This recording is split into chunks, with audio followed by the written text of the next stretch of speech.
Others.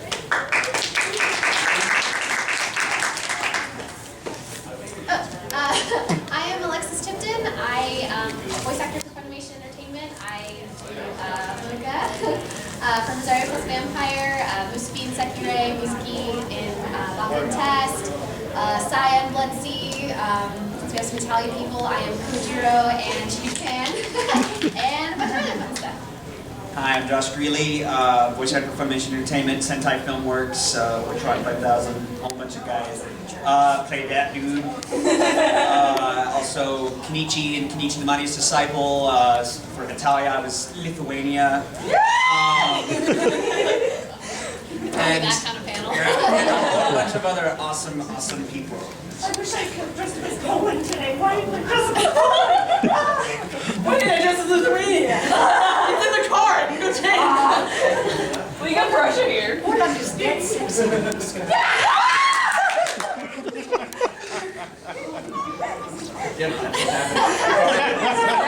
have any questions? This is a This Q&A. is a Q&A, so it's up to you guys. We'll kick it off with, we'll start talking about something or other. Well, look at that weather out there. There's a question. Okay, I noticed kind of a generic question, but it's for all three of you, like how you got started in voice acting. Oh, okay. You want me to go first? Sure. I got started, I've been in theater since I was 5 years old, and also a huge fan of anime and just animation in general growing up. And just before I graduated high school, I kind of decided that I knew that I wanted to go with some form of acting as a career. I really wanted to go into voice, and I first started looking into possibly book on tape, which I was a huge fan of as well, only to realize that two of the nation's biggest anime producing companies in terms of dubbing and distribution were an hour and a half north or south of me. And I ended up getting the content information for ADV Films, their studio that they had here in Austin back then, and got an audition and been doing it ever since. My story can get kind of long, so I'll try to keep it short. I grew up as an anime fan. I was also very heavily into theater. I moved to Texas when I was in middle school, and I found out that Funimation was located in the area that I had moved to. And when I was in high schoul, I decided I wanted to combine my love of anime, combine my love of acting, and try it out. And a bunch of crazy stuff happened, and I ended up getting cast, and it's been a dream come true. So I've been doing it for about 4 years now. A lot of fun. I've been acting since I'm a kid too. And, I started out doing theater and moved into, after various and sundry plays and off-Broadway in New York, I quit acting and was a musician. Became a musician for 8 years. It was kind of a waste of time, but I made some. What kind of musician? Electric bass. Nice. I still play. I play country music, rock music, dance type music, you know, like funk and soul, and I did a two-man act where I was the bass player and harmony singer and a whole bunch of stuff. But it really took away some of my prime years as an actor. But that's water under the bridge. But I got back into acting in Los Angeles. I finally gave up music because it was just groups kept breaking up too much. It's just really frustrating. And I was a much better educated actor than I was a musician. So I went back into acting, and I was doing I didn't know anybody in LA, so I was lucky enough to meet a director who had an acting school who taught how to get jobs. He taught the business end of acting as well, so I latched right onto that. So I was able to get a couple of jobs, and I got into the unions, SAG and AFTRA, which is now one union. I was doing a kids show, ABC After School Special, in 1980. And at an independent studio, and in the next studio they were doing an anime cartoon. I didn't know it was anime. I just knew, I just heard it was a cartoon, and the picture was already there. And so we had to do the voices to the picture, and I went in and said, hey, I'm working next door, do you mind if I audition? She said, sure, director. And I got the lead role. So it was being in the right place at the right time, and walking in not as a guy off the street, but as a working actor. So I was in a position of power, which was nice. I got the lead role of Banner the Squirrel, the talking squirrel. It was about the forest, denizens of the forest, and they all talk. It was 10 episodes, very cute show for very young kids. But I learned how to dub English into foreign films, cartoons that way. Because we worked on very primitive equipment. And now everything's digital and on a dime. You know, you can stop and start, punch into any point in the film. Here we were working on like reel-to-reel tape recorders. Roland sack, reel-to-reel tape recorders, 1970s. So it was real primitive, but we did it, and so that's how I got into voiceover. Long story, make a long story long. Any other questions? Yes. How do you feel about my Russian? Don't put me back in the closet, please. I swear that was your permission. I have a new dress for you to put on. Do what? I have a new dress for you to put on the end. Aren't you glad I kidnapped you and brought you here? Yeah. That's how you got here. That explains how you got here. So Yes. it's like, yeah, it wasn't on the list up there. Yeah, that's Yeah, it was nice. I'm like, I'm driving I fit Austin. into the suitcase. Yeah. He was like, you want to travel, buddy? I'm like, sure. Come on, we're driving, road trip. Doing it. Down the road.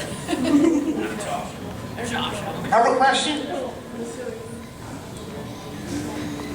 Thank you for coming. Sweet. Questions about the industry, about voiceover in general, or? Requests, even dance. We're here to dance, monkey dance. Okay, I'm not sure if y'all really want to answer this, but who is the biggest airhead that y'all want? Biggest airhead. I think I count as an airhead. Want to answer that? I just did. Yeah. We're a pretty big airhead. Oh. So. Biggest airhead I ever worked with.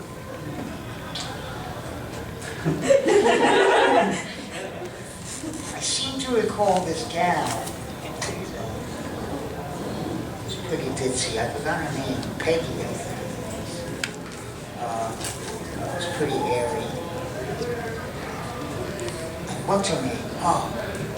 She's Polish, so that's... There's a reason I cosplay Poland. It's funny because she's part Polish. Part Polish, I'm What the heck? 100% Not the head. I'm Polish too. My mother was Polish, so...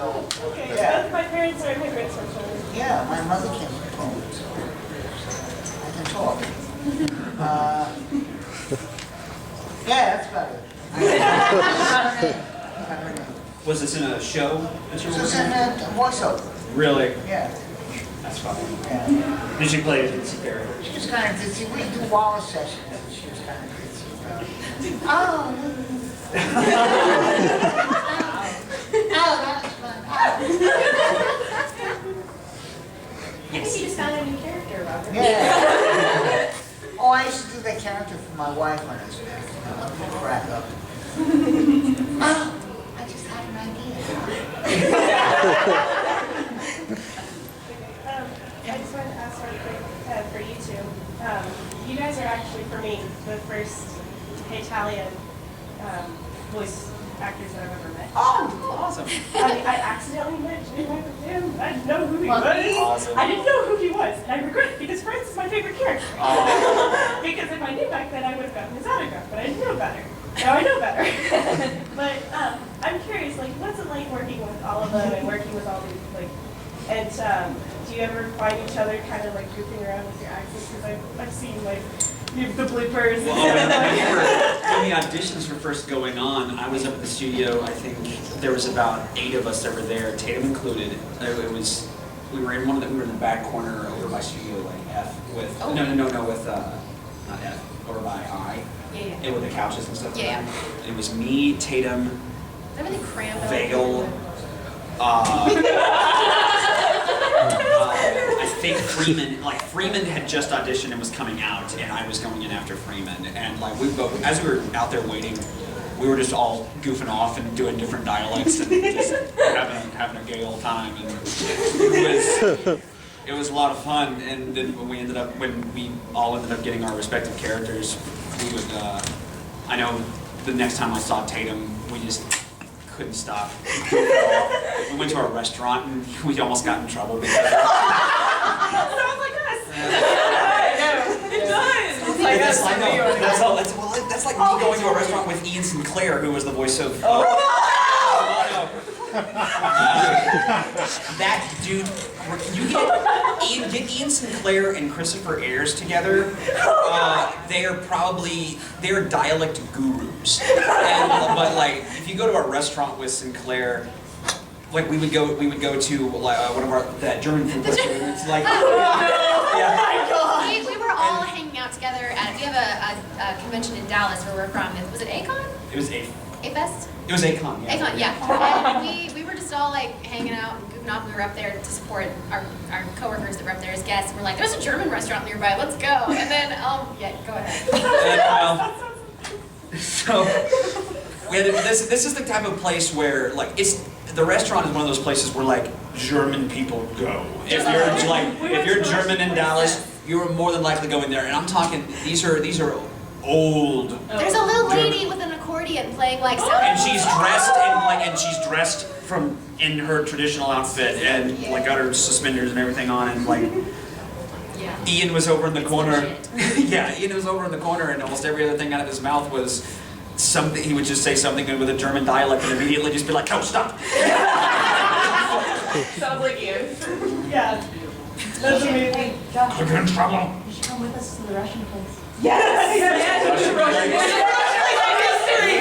On Good Street. It's been so They have communist Come with us. posters plastered all over, and there's a Russian band playing. Yeah, I'm so glad that I did not play Russia because that's Jerry. Because if I did, I'm glad I played Lithuania. But then again, I'm pretty sure I pissed off every Lithuanian who's ever seen it. It's not what they sound like. Okay. How do you think you feel for the Poland? I don't feel bad about the Poland. It's okay. I look at it. At first, I didn't understand the stereotype, but then I looked into it a little more, talked to some of my relatives, and I was like, there are some stereotypes I didn't realize, and I follow them. Have there ever been any lines for all of y'all that you just stared at and were like, what is this? In all of Italia? Wait, Robert, have you ever? Yeah, worse than that is once in a while, this happens to every voiceover actor. You get a line that you just cannot say. It's just not coming out right. There was one word. Come on. Bird Ellman was the director and writer, and she was directing it. She just, it was a live action, and it was supposed to be come on with me. And I kept doing come on, and she says, no, it's come on. But the mouth wasn't doing come on, the mouth was doing come on. I swear we spent 15 minutes on this one goddamn line. Finally, she said, oh, do it any way you want. So I did it, and I said, come on. Oh, that's good. Let me alone, and it came out right. But it was... What live action? It was some kung fu movie. Oh, wow. Forgettable. I forget the names. It wasn't anything. Oh gosh. Well, there's one show that we just wrapped that I unfortunately can't talk about because it hasn't been announced yet. But like, I think every single line my character said, I was like, just say no. No. Okay. To put this into perspective, I mean, it's a hilarious show. When it comes out, I'm gonna advertise the hell out of it. But my character, it was one of those things where I dubbed, and it's purely a comedy. I mean, there's nothing. My character's all talk. She never does anything that's like, you know, hentai or anything like that. But It'll be turned into. no, hey, with fan fiction writers out there. Give me 5 minutes. But the director of that show told me there was a certain scene that we dubbed. It was hilarious, but it was so embarrassing. We had some new people come in that were recording as lead roles. It's the first time they'd ever recorded, and they were kind of embarrassed about some of the things they had to say. And so he used the recording of one of my scenes as a reference for why they shouldn't be embarrassed. Because they were like, look at what Tipton had to do. And they're like, no, see, look, just have fun with it, and it's no big deal. But yeah, I mean, I do a lot of movie shows, like Sekire, and yeah, and I'm kind of over it now, but it doesn't really embarrass me that much. Reserve Vampire, there were a couple things in there. So many penny shots. I my know. god. Penny shot, penny shot, penny shot. Yeah, so I mean, you just have fun with it. Movie shows? Like, the girls are very bummed down and it's a little ridiculous. Oh. We call them movie shows at Funimation, yeah. Yeah. There's a lot of those nowadays. It's not pornography, it's just an Apparently they appropriate. discovered that boobs sell. It's smart. Every anime has that one character with boobs. For example, Italian. On my wall. Considering Sekire's tagline is "Boobies for the win," I mean, Yeah. that's the selling mechanism. Shall we say? I had a line for recent show Komatsu, my character Komatsu in Toriko, the new Toei Shonen Adventure show. I could not for the life of me say Worcestershire. And now. Yeah, I could not say Worcestershire sauce. Like, you guys have to say it live to each other, and like, and it's in that high-pitched voice, and he's holding up this creature because it's a saucetopus. And it's he finds an octopus in the wild, but it's a saucetopus from the octopus sauce species. And this entire like 3-paragraph long thing that he goes on talking about the different varieties of saucetopus. You have a Worcestershire saucetopus, and all these other things, and I could not for the life of me go, this one shirt's Worcestershire shish. You know, it was coming out as I could not, like for at least half an hour, I could not get Worcestershire sauce out of it. Like, I still can't. Worcestershire saucepus. Yeah, Worcestershire saucepus. Worcestershire. Yes, in the back. Who played a character you've been disgusted by? Like you've been like just appalled by the character himself or herself? That's a nice question.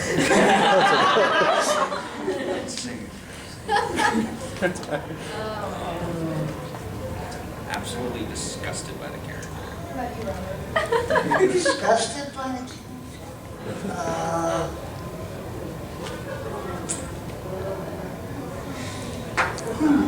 No, I've never been disgusted by any of my characters. Inevitably, there's always a line that comes up, a line or two that you just dread saying, because it's not, again, it's not coming out right. Not that there's something you're gonna fluff.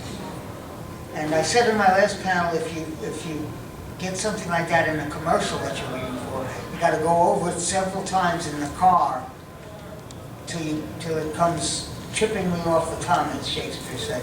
But you don't have time to do that in the anime booth. You got to get it right away.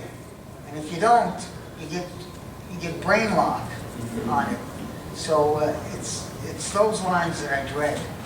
But somehow you got to tell the director, just give me a minute, let me say it a few times to myself, and I'll get it. And you take your moments and get it, and then you get through it. Yeah, there was one character where I did actually was, if I, you know that you hate your character in terms of just who they are when you turn the director after about 20 minutes of recording and go, please tell me I die horrifically. That was the case with live action that I did for Zach Bolton called Man from Nowhere. I think it's on Netflix actually, but it's a Korean live action, and I play the villain in the show, or one of the villains in the show. And he's just this spoiled little brat that does some of the most horrific things ever, and I was just applauding when he died. It was awesome. I don't know. I mean, I don't think I've ever been truly disgusted by my characters. I've done characters where I'm like, really? Okay, sure, whatever. But whatever.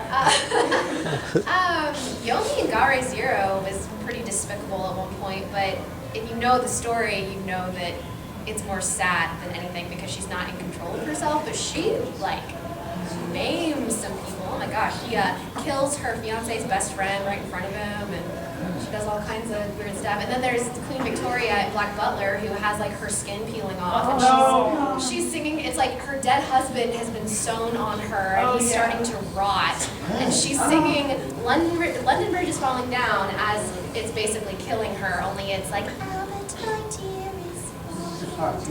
yeah, and it's like her husband is falling off. It's gross. But yeah.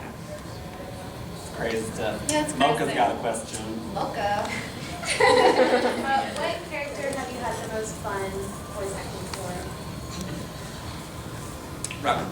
I really had a lot of fun doing Elmer in Hello Spencer. That was a Muppet-type puppet show from Germany that we did that came a little bit before the Power Rangers. We were just finishing that show up when the Power Rangers hit it. And Hello Spencer played in LA on Channel 5 at like 6 in the morning. Terrible time slot. It was a great show. It should have been on HBO. They didn't market it right. I don't know, they just sold it to the first time slot that came along or something. It was a very cute show. And Elmer was the sidekick to Hello Spencer. Spencer was the sort of the host of the show. And Elmer was his sidekick, sort of his Ed McMahon. It was that kind of show where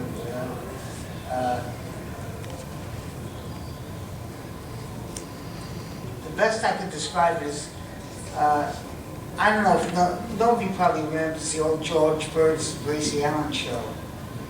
So it was sort of that kind of format. But it was about a denizen of characters in a town, Spencerville. And it was a very cute show. And I had the most fun with that character. I wrote a lot of the episodes too, so I got to direct. So it was a lot of fun. That's awesome. I had a lot of fun voicing Mizuki and Baka and Test. I also had a lot of fun voicing Sunsetto and My Bride is a Mermaid. They're both very cute, fun characters. A lot of fun things happened around the characters, so it was fun to react off of all of that. And on the flip side, I really enjoyed voicing both Yomi and Gare Zero and Saya and Bloodsea. Yeah. And Saya and Bloodsea, because they're both very different from Mizuki and Sun. So yeah, I enjoy every character I get, but those four definitely stand out. A lot of fun with Yoshi and Baka and Test. Kenichi is still one of my all-time favorites. Had an absolute blast playing Kuranosuke and Princess Jellyfish. He's just all over the place. And in terms of some of the more darker stuff, I absolutely love Akasha from Corpse Princess or Shikamane Hime. It was a lot of fun. Very, very leveled, very layered character. Kind of like orcs, you know, or ogres. They're very layered. You had a question? Yeah. It doesn't have to be one you voiced in, but what's your guys' favorite anime? Slayers. Hell yes! I like a lot, but I have two. I really love Princess Tutu and Rurouni Kenshin. Rurouni Kenshin for the win! Yeah, it's a live action movie now.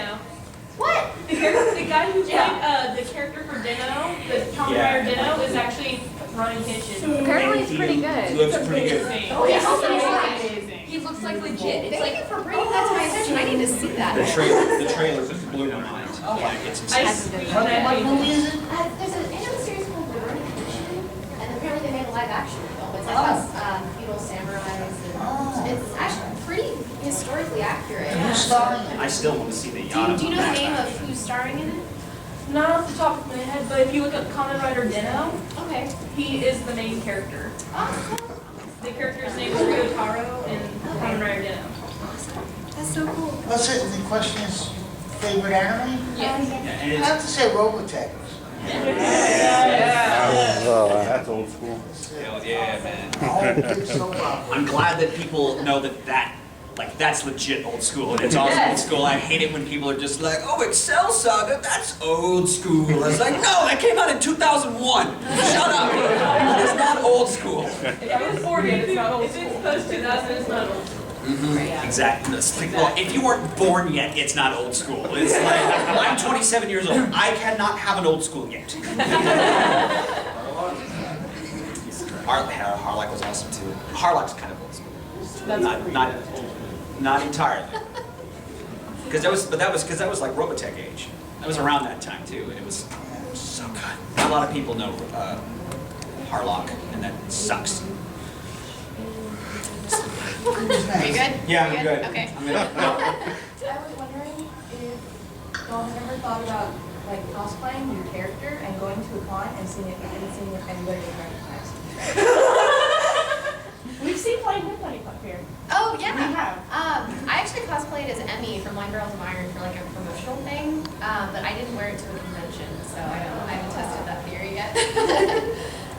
But have you ever So- Oh, wait. thought about doing it? I think it'd be fun. Oh, I did that. I did a music cosplay too. We were doing like a sneak peek. It was me, him, and Scott Freeman, who plays Yuji, and we were doing a panel. And I was like, oh, I showed up. Yeah. Oh, that'd be fun. I would probably cry. Oh, I would probably and not cry. many people. I haven't seen many people who have cosplayed her either. So. I want to see Gary Zero. No, I tell people with Gavre Zero, I'm like, I don't care if you're a dub hater or a sub hater. I don't care like what your language preference is. Watch the show. Like I don't care how you watch it. Just watch the show. It's such a great tribute to the manga. It really is. I love it. It's like. Anyone in the back? How about you, Robert? Would you ever want to cosplay one of your characters? I don't know, I was thinking about doing Wizardmon, but I sort of look ridiculous. I mean, I'm 63 years old, I'm bent over from osteoporosis, and I'm cosplaying a kid. You don't understand. Did you want to take my life? I haven't And then seen I'll try I and feel start, happy. I have to get a hat and a scarf and a cape. You'd be adorable. Yeah, maybe I'll try Now you it. have to. But all the other characters have to, well, I guess I could do Rico and Robotech. Yeah. It's all about I have to look into that. Lord, I was thinking something. I actually have a young friend of mine who I befriended at the conventions in Chicago, made a whole Lord Save costume. Oh my God. And came to, I did ASEN a few years ago, and he came dressed as Lord Zed. It's terrific. I got pictures. He did a really nice job with the costume. Josh, you never So answered. it can be done. Maybe Kenichi. Maybe cosplay Kenichi.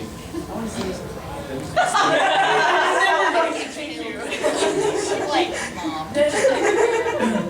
Just walk around. I'll walk around with like a notepad or whatever. I'll just hide in every little corner I can find. Don't let the Russian get me. It's okay, Father, we'll save you. Oh no! We'll be here. Coleman's a bad friend. America will save you. Go to his house and make coffee. Seriously. He was happy then. Those were the happy years for Lithuania when he was, for whatever reason, living with America and making coffee for him. That was like totally awesome. I'm gonna go clean out your attic. Oh, what is this? It's a toy soldier. Oh, apparently I can't see this now. I have to go home again. You touched America, you and your secrets. tell me you've seen the movie Sneakers. You know what that's where that quote's from? Dang it, go see it. See Sneakers, it's a great movie. Sorry, I live under a rock. Okay, gotcha. Well, I do too. It's a big rock. I live in a hole in the ground under a rock. Patrick? Any other questions? Yes. Do you ever accidentally go into your character's voices when you're talking with people? Whenever I got really angry, I used to like go into Kyohei from the Wallflowers books. Especially driving, like getting road rage. Road rage was something I go to Kyohei. Just driving along. What are you doing?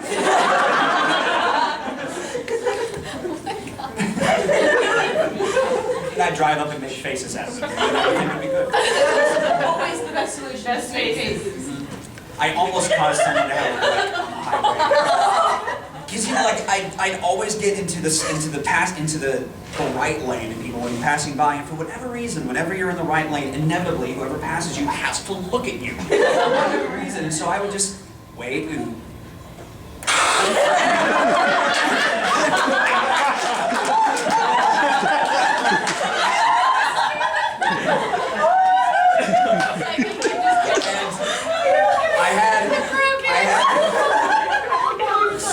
And like one point I was driving to Houston to do some recording at ADV, and I did that, and the dude, some dude, like rock dude with super long hair, leaned forward, like was just looking at me, and when I did that, he went forward laughing so hard that he hit his head on the dashboard and he just stopped moving.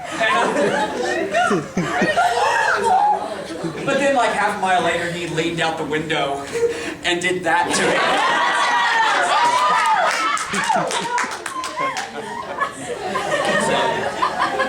Adventures on the highway. Robert? I will do it purposely, consciously. Sometimes if something goes really well, I'll go, excellent. My life is complete.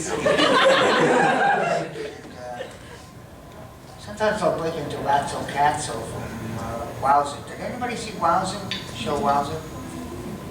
It's popular, again, for younger kids.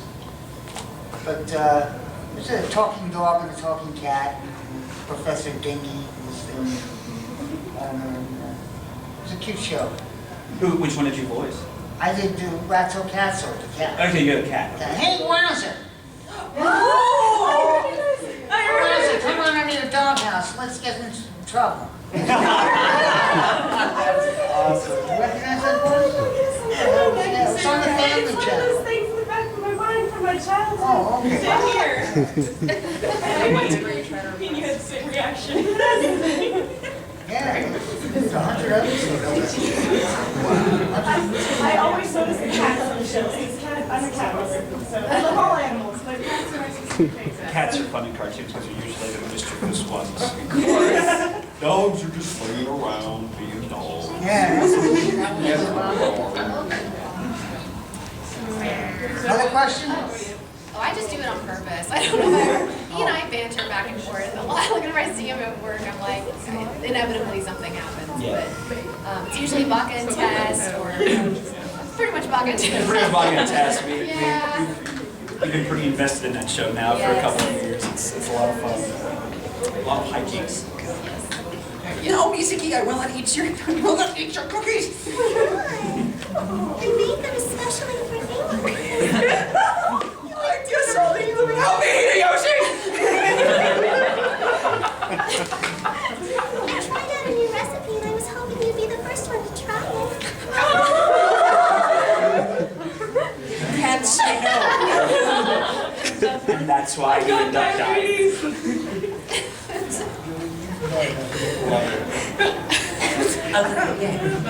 Okay, has there been a line where you look at it and you're just like, do I have to really say that? Like who's like? Do I have to? No. I said one. I had one in Shin-Chan. I can't say it here.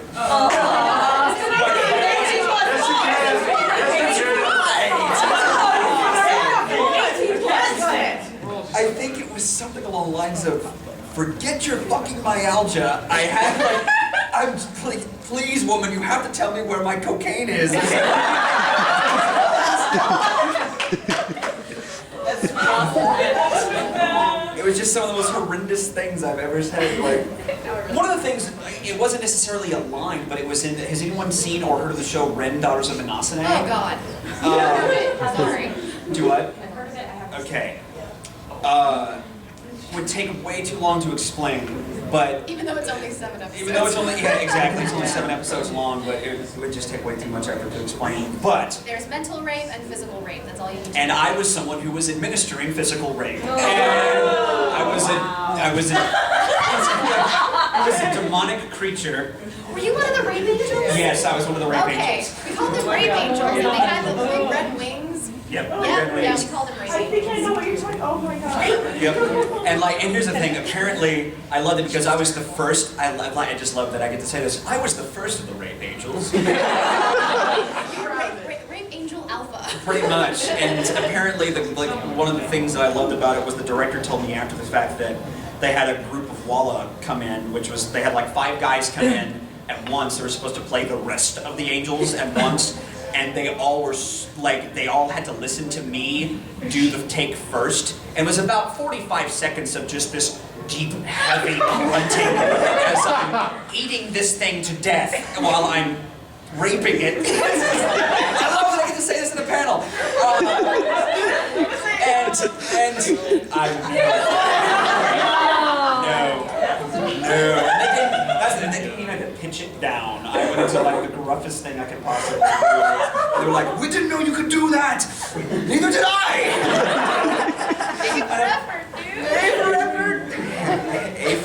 A for angel. And apparently, the other guys that came in were so disturbed, like that they couldn't do it at first, and then they had to be coaxed into doing it. Really, Janet? Why can't you? Maybe they felt intimidated. I don't think I can rape as well as he can.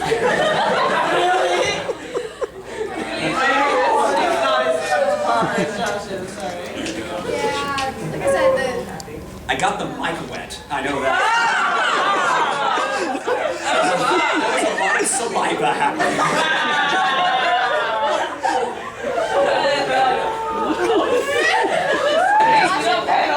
so much better now. There you go. Yeah, for me, I kind of answered it with the other show. Once I can talk about that show, I'll be able to answer all these questions. It But, sucks. yeah, and I'm afraid of giving an example in case anyone has watched the sub will know what I'm talking about. But yeah, just perverted things. One of those movie shows. Yeah, well, I don't think anything either of us have ever done would compare to half the stuff that people have to say on a regular basis in Shin-Chan. oh no. Like, even my lines in Shin-Chan, it's like there's so many other golden, amazing things in that show. Do it. No. Oh, okay. Yeah. How about you, Robert? Anything that was What is the question? The question is, has there ever been just a line in general where you saw it and you go, holy crap, I get to say this? Oh, I'm sure there were many.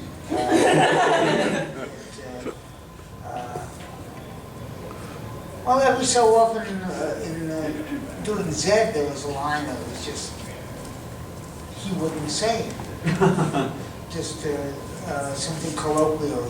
He did not use slang, or Zed did not use slang. He was very proper English. So I said, I can't say that. Lord Zed would not say ain't. That ain't right. No, that's not Lord Zed. I can't remember anything specific. But I've done a lot of lines. A lot of lines. Okay, I don't know if any of you have actually gone on fanfiction ever before, or looked into the fandom. Like, Any fandom, like any... Don't tell him about the fandom, it's a secret. No, it's not. He doesn't even know. I'm curious if there was any character at all. It doesn't have to be Italia, but it can be like any of the other characters, like Arizona or Bakken Test, that you were curious. I've seen plenty of Yaoi. Curious at like looking into like, you know, people are writing about them or what kind of fan art is being made. Because I know, for example, J. Michael Tatum, like one of my friends, showed us a dojin, a front dojin. I know, I was there when he saw it. Really? And he wrote, this is actually kind of hot. It was great because his reaction was at first curiosity, then shock, then disgust, then interest, and then complete acceptance. And it was just like, all right. And it all happened in the span of about 5 seconds. So. That was my friend. She actually showed the dojo to me and showed me what he wrote down. Someone emailed me the link to a fan art on DeviantArt that was also connected to a fan fiction of my character from The Wallflower in a foursome with the other 3 guys. I don't even want to think about that. 18 out, come on, I'm not holding back anymore. No, never surprised. Never surprised, of course. I've seen some of Komatsu with the rest of the gang from Toriko. That's a little disturbing. Yeah, I've just seen fan art, but now I'm curious. I'm like, what? Well, because in the beginning, when I first started working for Funimation, I would kind of look up stuff, but the stuff that I was in wasn't like, you know, main. Can I give you a warning? Oh no, I've read fan fiction before. I know what I'm I going know, to. but I'm serious. There are fan fictions with Kumajiro. Yeah, I was gonna say, there's Kumajiro X Canada. Don't. What? Yeah. Don't. He's playing Big Bunny, and he's doing the big, where he does all of them. No, it's like it's America. Look at it. Alexis. Yeah, it's like Big Bunny. Figure out how this works. Especially serious now. No, I saw You're on a site. as a chibi friend. You don't understand. This friends one and, I like, shipped me non-chibi other with characters. Kuma and Seychelles fish. She was laying down, and we had Seychelles as tuna, and then we put Kumajiro on top of her. I was like, I ship it. You ship everything. You're on TV. And now they ship Belarus, me, like my Belarus, with the freaking fridge. Iceland's fridge. Iceland's fridge is a thing. Hey, Crusher and Broom. Crusher and Broom! I was kind of curious because I've seen some interesting stuff with, like, for example, Lithuania. Right. Poland or Russia. Oh, God. I've seen some stuff with Lithuania. There's a lot of it. There's plenty. There's a lot. There's an entire. Have you ever read any fan-made stories about your characters? Handmade stories? Written stories. Like, has anyone ever? They're called fan fictions, but has anybody ever written stories about your characters and shown them to you? I have no idea. There's probably someone for it. Probably on Facebook. My manager takes care of most of my Facebook. I've had kids send me scripts with Lord Zed in it, with great ideas which were pretty awful. God bless them, they thought they could write. There's one kid who sent me a script that was rather good, and I encouraged him to continue. But for the most part, it was just spelling errors and all that. Everybody's a writer, all of a sudden. But it's good that they try. Yes. There's been movies and other animations in which the actors will look at a script and of their character and say, my character won't do that. Like you were saying with Lord Zed, he won't say ain't. Has there been any characters that you've actually helped change the script in order to better benefit the character? You write scripts, so. Yeah. Don't say the rape angel. Yeah. Of course I did, right? No, that would be the thing. I don't think he would grunt this way. I feel like when he penetrates, he's he means it when he penetrates. He wants to be. So, I know there have been times with characters where I felt like the line that was written, well, it wasn't anything kind of like, well, he wouldn't say this. I think it was more in terms of context of the scene. Like, it was more of an emotional thing where I'm like, I don't think that he is feeling this at the moment, so these words just don't seem like they fit with what he's feeling right now. Is there anything that we can do? But what if we did this? And I think there was a few lines with Akasha and Shikabane Hime where I did ask if we could change a few of them, especially during the episode where you actually get to go back and see his story as to why he is the way he is. It's probably one of my favorite things I've ever done. So if you ever get a chance to see that, please, it's great. But how about you? I think the only thing I can think of is I was working on a show recently with Colleen Beard, and she was directing it, and there was a line in the script, and I kind of looked at it, and I was like, oh man. And then she saw the line, and she was like, I don't even know what this means. Well, I don't even know who had written the script, but they had my character saying YOLO. And I had to explain to her. She's like, what is YOLO? I don't even know that. I'm like, I think it's you only live once. She's like, F that. We're not doing that. I don't know what your character would say. I'm like, thank you. So that's really the only thing. That's What is YOLO? You only live once? Yeah, but once, but it's just every ridiculous. It's 14 horrible.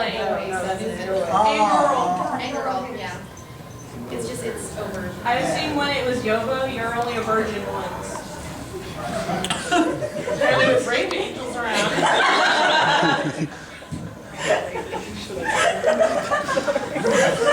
I keep forgetting we're at an 18 and up convention, and then you say things, and I'm like, How many times have we been to this face palm today?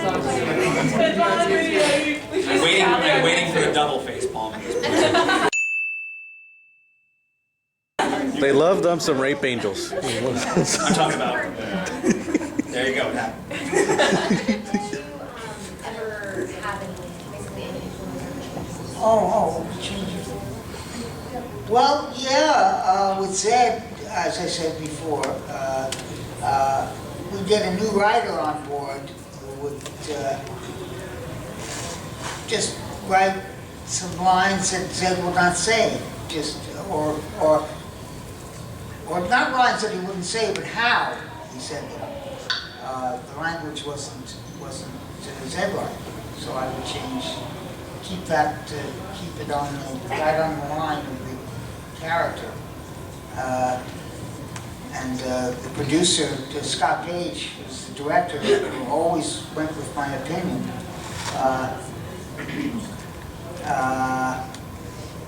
What other characters? Well, every character I do, I influence the direction that he's going. I was fortunate enough to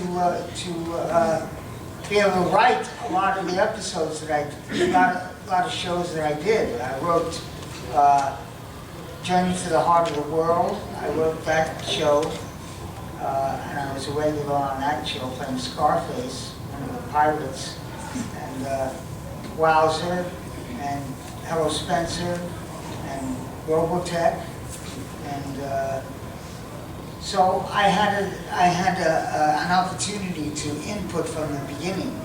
So that helped a lot with keeping my characters where I wanted them. Of course, you got to go with what the script says. If you don't like playing a bad guy and you're playing a bad guy, you better start liking playing a bad guy, because you're not going to change that. If you start making your character wrong, your character will make you wrong, and your performance will suck.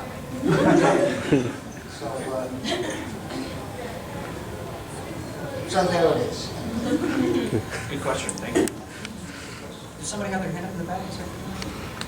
I like how he always ends his answers like that. So there it is, or yeah, that's it. I've noticed a lot of the stuff we've seen on YouTube for voice acting channels, a lot of times the stuff with waxing too.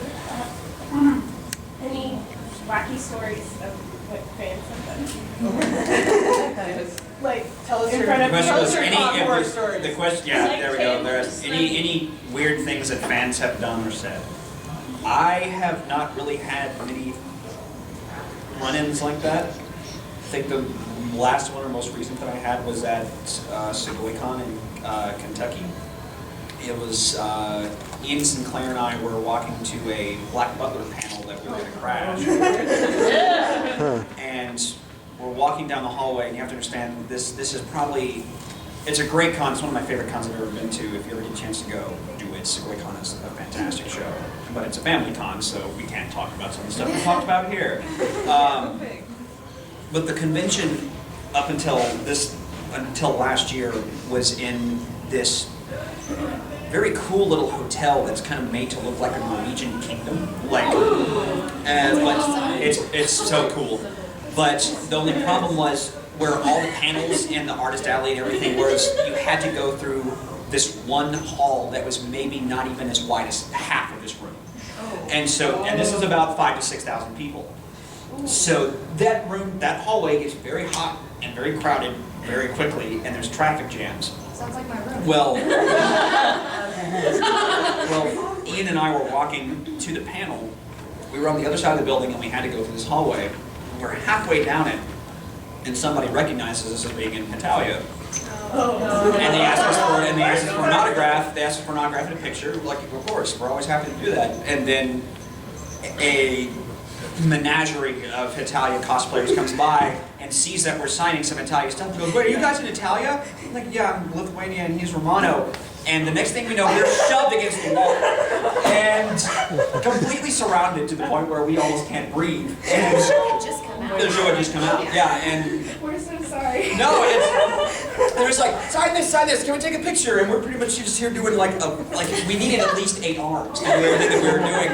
And then we finished it up, we get 5 feet, and then another menagerie of cosplayers comes by. We missed the panel. But it was, and that's really, I mean, it was nothing creepy, it was just like, all right, we just took on the hallway, and now we know. In the gauntlet. It was funny, I thought it was hysterical. I don't know, I've had pretty good luck. Like, I don't really have, I mean, occasionally someone will say something a little off color, or, you know, kind of, I'm just like, oh, okay, bye. But, you know, oh, some guy wanted me to sign his arm and then told me he was going to go down the street to the tattoo parlor and have it inked in. Like, after I signed it, I'm like, dude, that was a horrible signature. Like, really? Yeah, but other than that, I think it was. What? It's like Jesus just popped in and told us 5 minutes. Like, okay, Jesus. Yeah, Not 5 minutes left to live. right. But yeah, I don't know. Like, I've had some people, I guess, assume that because I play fan servicey characters that I'm like that character, and then they show up and they're like, "Hey, Miss B," and I'm like, "I'm Alexis. Nice to meet you." But other than that, yeah, I really haven't had anything. I don't have any interesting stories. Really. How about you?